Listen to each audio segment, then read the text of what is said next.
Hello, my name's Simon Zutshi, and in this video, I'm going to answer the question, have energy bills killed HMOs? AKA, are HMOs dead? Because we've had this energy crisis in 2022, what's the impact been? So my name's Simon Zutshi. I'm the author of Property Magic, the Amazon #1 property bestseller. I'm the founder of the Property Investors Network, which is the largest network of meetings throughout the UK, now expanding internationally around the world. And I've been investing in property myself since 1995. Now, my first HMO, House of Multiple Occupation, was actually by accident in 1998. You see, my first house I bought in 95. I rented out some of the rooms to my friends who were at uni. And then a few years later, I decided to move to a property closer to where I was working at Cadbury's in Birmingham. So I held on to my first house just next to Birmingham University, and I rented it out to 3 students. So it was a small mini-mo, an HMO, rented to students, and it did incredibly well. And that inspired me to get a few more properties. Now, my other properties after that were kind of single lets, because that's what kind of people did at the time. And this HMO was kind of an accident. And by 2001, I'd replaced my income. And by 2001, I had enough to leave my job. And 2003, I'd completely replaced my former income thanks to my property income. So for the last 20 years, I've been teaching people like you how to be successful investors. And actually, it wasn't until about 2005, after 10 years of investing, I looked back over my portfolio and I realized that first student HMO in 1998 was one of my most profitable properties. So from that point forward, I decided only really to invest in HMOs. I bought a whole load of houses. I converted them into typically 5-bed HMOs at the time. I was able to add value to the property, then refinance and take all or most of my money out and then rent them out. And most of my HMOs make at least £1,000 profit per month. However, a question I'm asked all the time at the moment is, hang on a minute, with all this energy crisis in 2022, have energy bills killed HMOs? Now, typically in an HMO, the landlord pays all the bills. However, that is the general rule. There are some exceptions. You see, there are 4 different types of tenants who might live in an HMO. The first type is students. And in fact, when you talk about HMOs, many people think, oh, you mean student lets. Well, yes, they are a big type of tenants in HMOs, but there are also 3 other groups as well.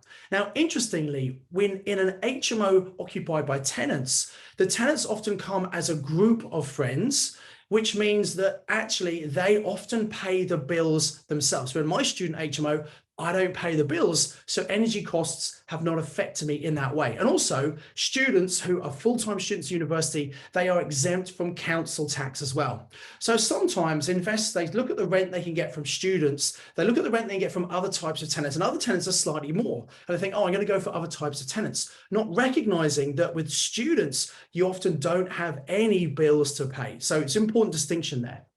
The next 2 types of tenants are where you definitely would pay the bills. The first type is what we call young professionals. Now, these are people who have been to university. They've got a career, a profession. They might be a teacher. They might be a dentist, a solicitor, an accountant, an engineer. They're in a profession. They might have moved to a new city in order to get a good job. And so they've moved into an area they don't really know people. And moving into a shared house, an HMO, is a great way for them to meet new people, like-minded people, and go out with, so have an instant social life. And also, it's cheaper for them to live in an HMO than it is to live in an apartment on their own, where they'd pay the rent and also the bills. Now, that's a really important point, because in these times of recession, when times are tough and people have to save money, one of the areas in which people save money is their living costs. So we've seen an increase in people wanting to come into HMOs because it's more cost effective for them than living on their own. Now, the other type of tenant, very similar to working professionals, is just working people. They haven't necessarily been to university, nothing wrong with that. The only difference is maybe they haven't lived in a shared house before. Maybe they've just lived with mum and dad prior to moving into a shared house. So sometimes they need a little bit of coaching on what life's all about, and the fact that, mum and dad aren't there to pick up your clothes after you. It's a bit of responsibility, really, but they can make great tenants. And I'd absolutely mix working people with young professionals. That's absolutely fine. By the way, You don't want to mix students with anyone who's working because it's just not fair. You want to keep people in their kind of tenant types. So the first one's students, second one, young professionals, third is working people. And then there's a fourth type of tenant. Now, this is people who are on LHA benefits. I personally don't have any HMOs like this because I think they are more work. However, many of my students have taken on HMOs. They want to help society, they want to be an impactful investor. And so they rent their HMO to a charity who looks after vulnerable people, and they get more money from the council because of that. And so they might pay the full market rent to my students. My students don't have to pay the bills, don't take care of the maintenance. The property is given on a full repairing and insuring lease to the charity who take care of all those costs. So again, in that circumstance, when you have people on benefits, very often you also don't have to pay the bills. So you've got to be very careful about sweeping statements about, well, have energy costs killed HMOs? It kind of depends on which HMOs you're talking about. Now let's dig down a little bit into energy costs. And also I'm going to talk about rising interest rates as well, which is also a concern for all investors. But let's look at energy costs first of all. Now, whenever I'm looking at an HMO and I'm assessing how much is it going to make, I look at the rental income. And the great thing about an HMO is you have multiple streams of income. So you might have 5 or maybe 6 tenants in that property. By the way, 6 is the magic number. 6 is the best. And in fact, each extra tenant you have might be an extra 400, 500, 600 pounds of rental income, but the costs don't actually go up that much more. So bigger HMOs, although a little bit more work maybe, actually they're far more profitable. A standard HMO, maybe a 5-bed, should make you about £1,000 profit per month. If you have a bigger one, a 6, 7, 8-bed, you should be making more like £2,000 per month. That's a larger HMO. And you might have what we call a mega deal, which is a 10+ person HMO. And those can make £3,000 to £5,000 profit per month. But when we're looking at the costs, what we do, we look at the rental income that comes in, and then we look at what the cost might be. Now, the main cost is going to be the mortgage. We'll talk about that in a moment. And also all the bills that you would pay for young professionals and working people. Now, I always used to use an approximation of our £100 per person per month. That included the council tax that you pay as the landlord for the property. It would include the TV license. It would include the best possible fiber optic broadband internet I can get for the property. It would include the water rates. It would also include the gas and the electric. And those are the 2 concerns. So out of maybe a 5-bed house, which we might say might be £500, the electric and gas previously were maybe about £300 per month. So maybe about 60% of those bills. If it was a 6-bed HMO and we're saying it's £600, again, still the energy wouldn't be that much more, maybe about £300. So energy costs have gone up. Let's assume that energy costs have doubled. That's happened for many people. So if we said, well, energy costs are more like £600 instead of £300, what does that do to our overall costing?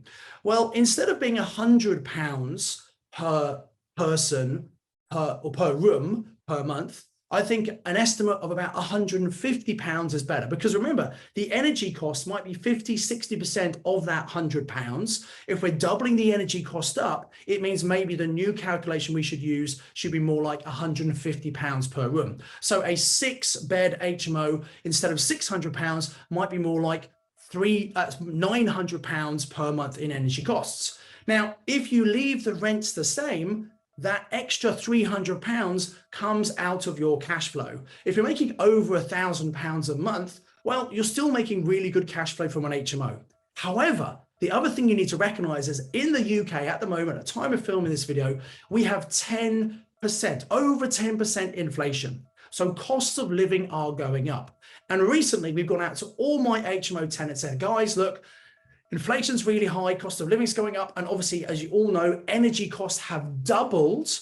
So we're going to increase your rent. So we put them up by 9%. And nobody has really made a fuss about that because they recognize, okay, that's inflation. We know costs are going up. We know energy costs have doubled as well. So they seem to be okay with that. Besides, I have really good properties. People don't want to leave them. And they know if they went elsewhere, other landlords are also putting up their rents as well. So in fact, by putting up my rents by about 9%, the increase in the overall rental income pretty much covers the extra energy costs. So in my HMOs, despite the energy costs going up, because we've increased all the rents because of inflation, actually it hasn't really had that much of a dramatic effect. So it's important to understand when you look at the context, when people hear about energy prices doubling, they think, oh my God, that's going to wipe out all my profit. Well, not necessarily.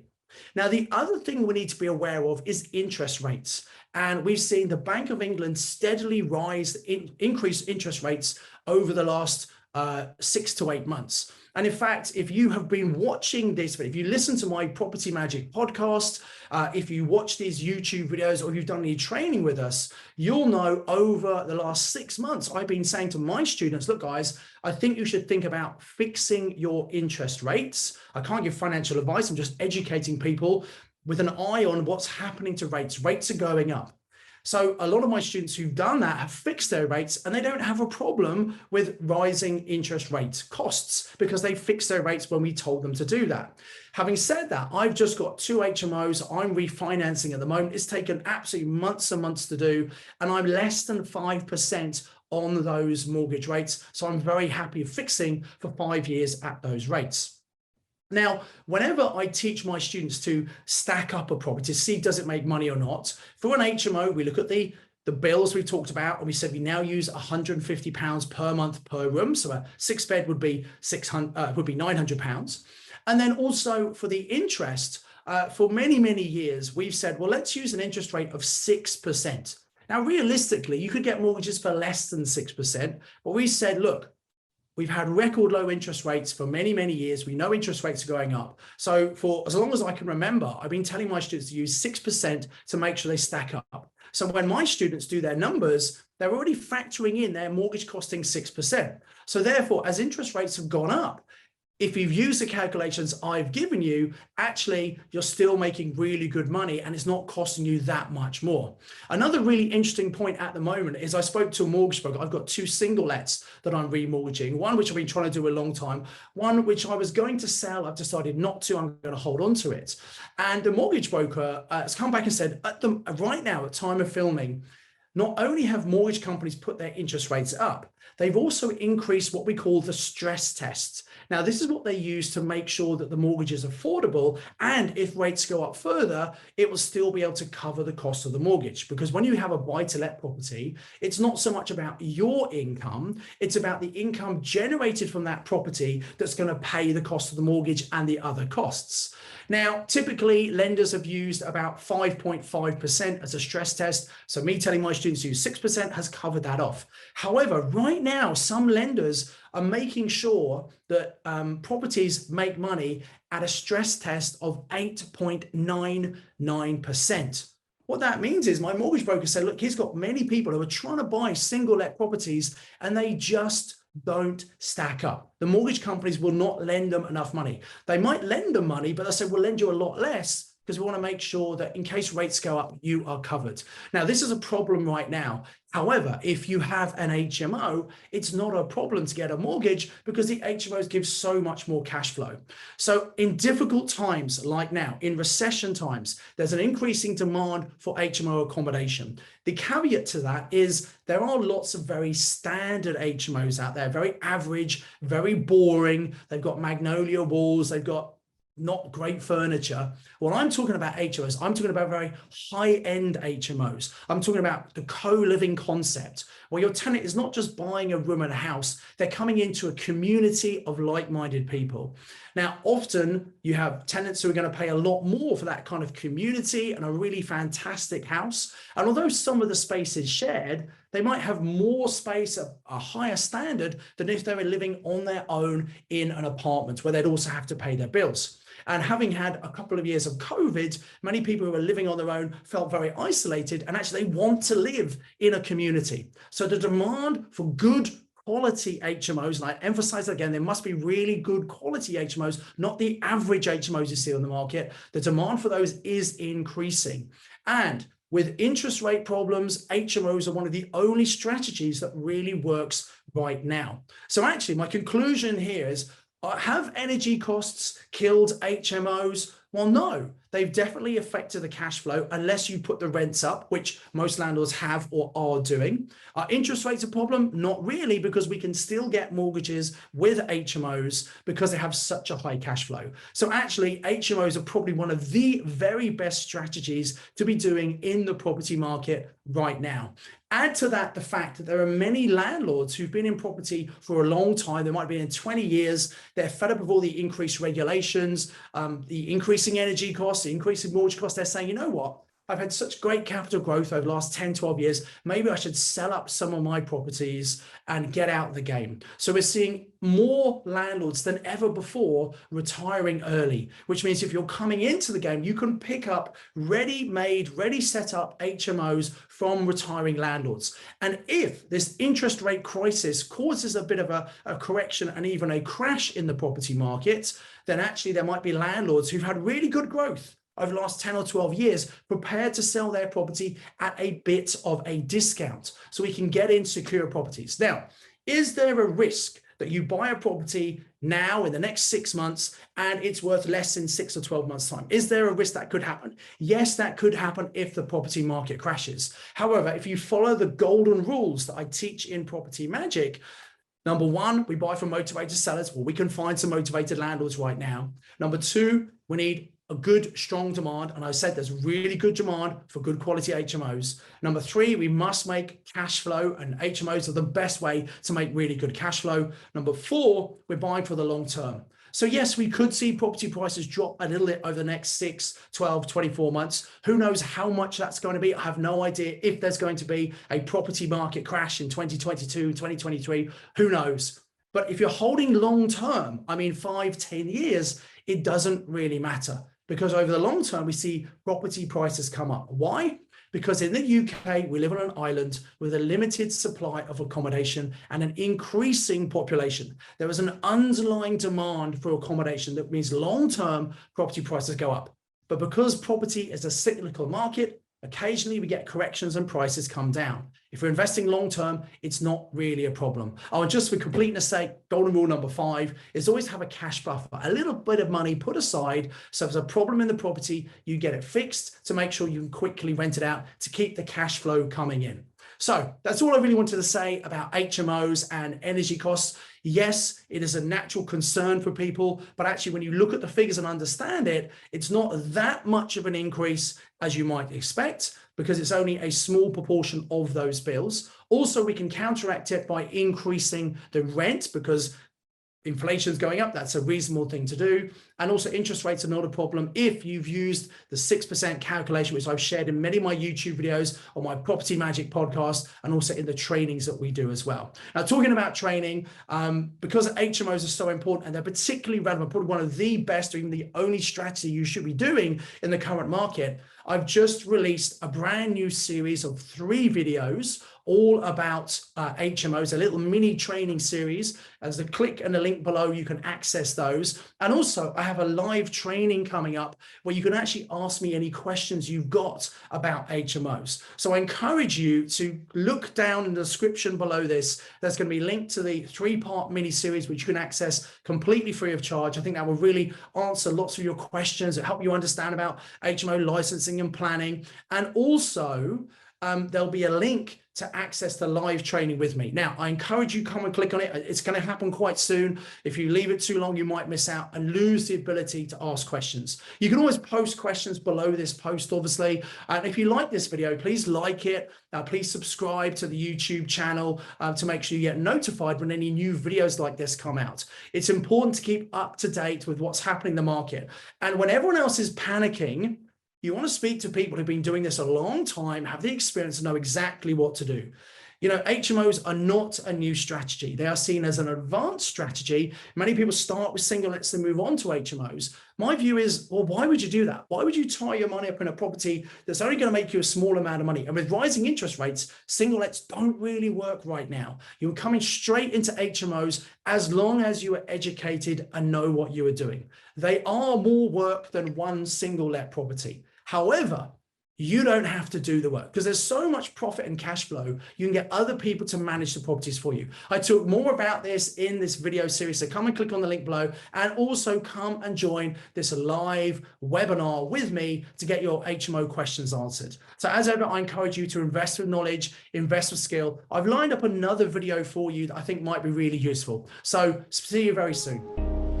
I do hope you got massive value from watching this YouTube video. I'd encourage you to click on the link below to come and do the online training with me. And I've got another video lined up for you, which I think is also going to be really useful that you should watch once you've registered for the online training with me. So invest with knowledge, invest with skill. I'll see you very soon.